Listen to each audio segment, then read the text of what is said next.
సాగు వ్యయం ఏటేటా పెరుగుతుండడంతో వ్యవసాయం భారంగా మారుతోంది.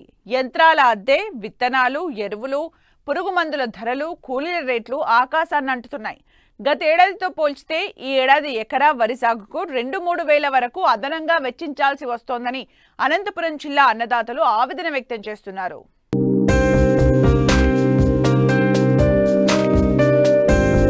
వ్యవసాయం భారమైంది.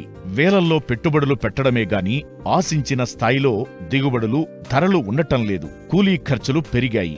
అదునులో పదును కావాలి. దుక్కులు సిద్ధం చెయ్యాలి. సకాలంలో నారుమళ్లు పొయ్యాలి.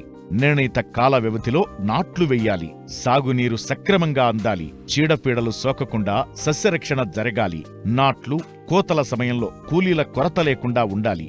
అన్నీ సక్రమంగా ఉండి పంట చేతికందితే దానికి కనీసం గిట్టుబాటు ధర అటుంచి మద్దతు ధర కూడా ఉండటం లేదంటూ వాపోతున్నారు అనంతపురం జిల్లా గార్లదిన్నె మండలం మార్తాడు గ్రామ రైతులు. అన్ని ధరల పెరుగుదలతో కౌలు రైతుల పరిస్థితి మరింత దయనీయంగా మారింది. కౌలు, ఇతర పెట్టుబడి ఖర్చులు పోను మిగిలేది అరకొరేనని వారు పేర్కొంటున్నారు.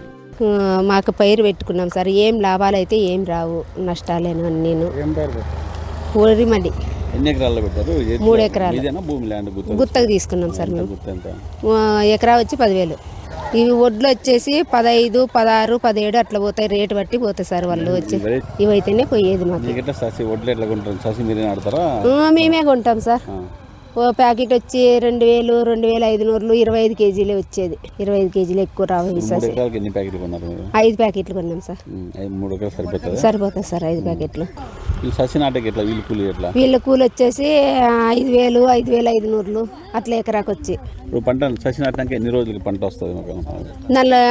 ససి నాటినాక వచ్చేసి 3.5 నెలలు అవుతుంది సార్. అంతా నారుతో కూడా 4 నెలల పైరు. 4 నెలలు. మందులు ఎట్లా కొడతారు మామూలుగా? మందులు 15 రోజులకు ఒకసారి కొడతాం.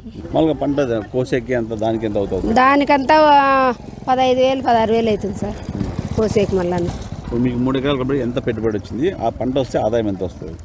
పంట ఇప్పుడైతే మాకు వడ్లు రేటు ఉంటే గినా కొంత ఆదాయం ఉంటుంది సార్. 2,000 చిల్లర అట్లు ఉంటే గినా. ఇట్లయితే గినా మాకు ఏమీ ఆదాయం ఉండదు. ఇప్పుడు నాటి కోసే వరకు 50,000 పెట్టుబడి వరకు అవుతుంది. 8 లక్షల రూపాయలు అవుతుంది. నాటిన సాటికి 50,000, మళ్ళీ అటు నుంచి అంతా మొత్తం 1 లక్ష రూపాయలు అవుతుంది. మళ్ళీ మిషన్ కూలి, మళ్ళీ కోత కూలి ఒకటి మా దాంట్లోకి సంబంధం పడుతుంది, మళ్ళీ సపరేట్ పడుతుంది. మాకు 3 ఎకరాలకు వచ్చి 70, 80 అట్లయితే సార్. మాకైతే ఏం లాభం లేదు. ఈ సంవత్సరం 1.5 లక్ష అప్పు చేసింది సార్ పంట మీదేను.